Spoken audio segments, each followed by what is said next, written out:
What's going on, everybody? Jason Rubin here again for TYT Sports. It's time to talk about DeMar DeRozan. That's undoubtedly true. This is the DeMar DeRozan clip. The USC product, drafted 9th overall, straight out of Compton, literally, from Compton, California, is getting mentioned in the same breaths as Michael Jordan, and getting mentioned in the same way in which Kobe Bryant was and Tracy McGrady, and that's because he's currently doing something that really only McGrady and Jordan and Bryant were able to do, and that's average 30 points over a season as a wing shooter, and that's what DeRozan's been doing. Now, he lulled a bit over the last two games.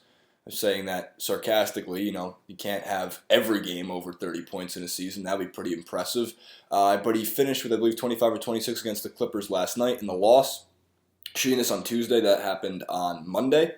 As we're edging near and closer to Thanksgiving, all the days are kind of, seeming together and really losing track of all of them. Regardless, DeMar DeRozan, his game log, and again, I apologize once again if you see my eyes kind of shifting away from the camera for a second, just so I can read you some numbers for DeRozan. Now, he started off the season with 40 points against the Wizards, and then 34, dropped down to 23 in a loss against the Kings, and then shot back up for three straight 30-point performances, two of which on the road, including wins at Oklahoma City, at Charlotte, when Charlotte was already surging to a strong start, and back at home against the New York Knicks. And then in the loss against the Warriors, 34 points. What I find more impressive from DeRozan than the points per game really is the all-around play. This is a guy who's also averaging close to 4 assists per game, and he's got 5.2 rebounds. His PER is fourth to only Westbrook, Harden, and I'm missing one other. But Chris Paul. Sorry, so Chris Paul, James Harden, and Russell Westbrook are the only ones who have a better PER, which I've always found to be a straight offensive statistic. Just because in general, when I look at PER, I think it weighs not enough on defense as like an all-around metric. Regardless, it's still the players you want to be mentioned with. This is a guy who has not made an All-NBA team. I was reading through Andre Snelling's RotoWire piece, which, Hoops Lab, DeMar DeRozan, mentioned with Michael Jordan, question mark. Love how Andre words that. It was awesome. And he even mentioned in his own article that one of his friends at Nylon Calculus wrote an article titled, "Is DeMar DeRozan the next Michael Jordan?" Let's pump the brakes a little bit.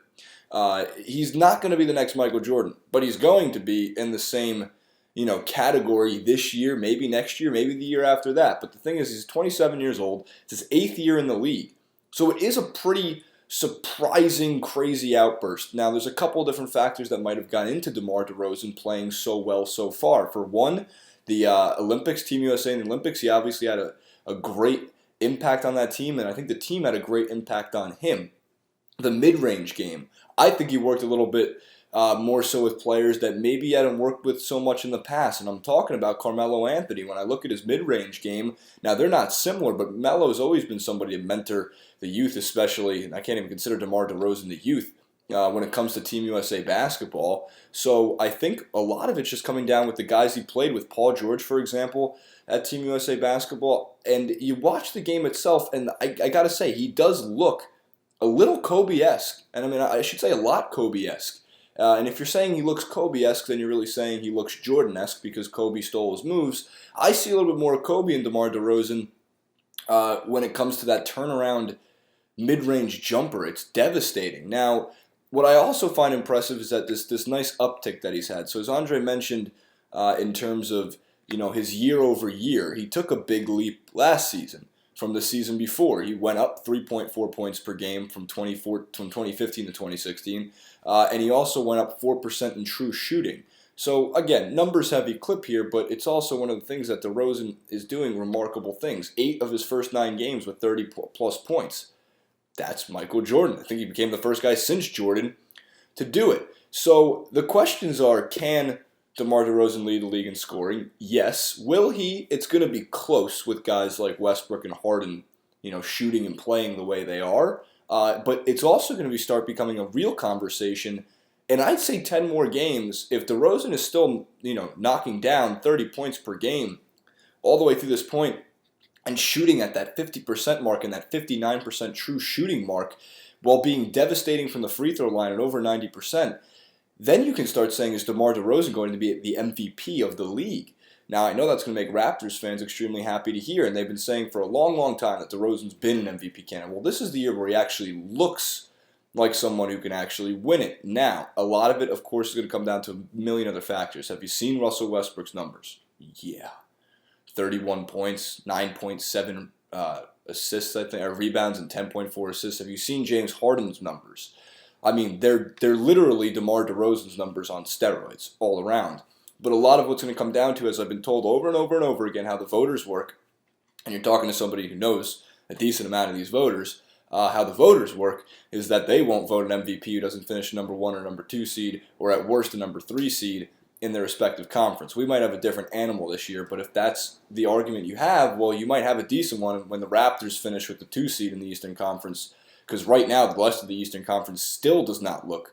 Those Celtics and Pacers still need some more time to get stuff together, and it doesn't look like they're going to be making a big run towards taking the Raptors spot as number 2. And again, I don't want to sell the Raptors short. I mean, just based on how the Cavs are playing, I think it's really difficult to say that anybody else will be the 1 seed going into the playoffs. But the Hornets have been rough over the last 10. They're 6-4. The Raptors are only 5-5 over the last 10, but they've played some difficult games and they've pulled out some decent wins during those games. And they've got the Clippers on the road. That's a tough game, and they kept it close, which is big. The Hawks look good and the Bulls look good too. I still think the Raptors will finish right up there at the 2-3 seed. So it does give you some more argument towards is DeMar DeRozan the MVP? And now I can say, I mean, he's on pace to be in the conversation. He's also on pace to undoubtedly make an All-NBA team, if not first, then second, as a shooting guard. Because don't forget, I mean, James Harden moving over to the point guard designation actually helps a lot of the shooting guards in the league to get. It almost opens the door for a first or second team, or even third. I'm talking about for a lot of people, a lot of players in the league to really get that honor, that accolade this year, just because of that movement, and James Harden probably making an All-NBA first, second, or third team as a point guard alongside Westbrook, alongside, I guess, Paul or Curry at this point. One of the things I wanted to highlight in terms of the last thing on DeMar DeRozan is, the better he plays, it really makes Kyle Lowry able to space the floor and really make a bigger impact even on the defensive end of the floor. So I like what I'm seeing so much so far out of the Raptors. I like what I'm seeing this year way more than I saw last year. The shot selection from DeRozan is better. His mid-range game is better.